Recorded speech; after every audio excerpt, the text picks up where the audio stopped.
ह्या शाळेनं लय दिलंय. जेव्हा कळलं की गाव सोडून शाळेत जायचंय तेव्हा लय भ्या वाटलेलं, पण आता लय आवडती ही शाळा. आणि कांबळे सर, मला माहित आहे मी का कुप्रसिद्ध आहे. कारण सगळ्यांनी लय ताप दिलाय मी. खावा कुंड्यान बेंच तोडलं तर कावा पुरीसनी धरून हाणले, हा गावपणा केलाय. कुरकुटे सर,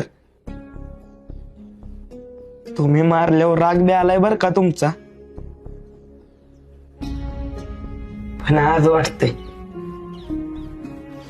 हे सगळं आठवून लय आठवण येईल तुमच्या सकट सगळ्यांची.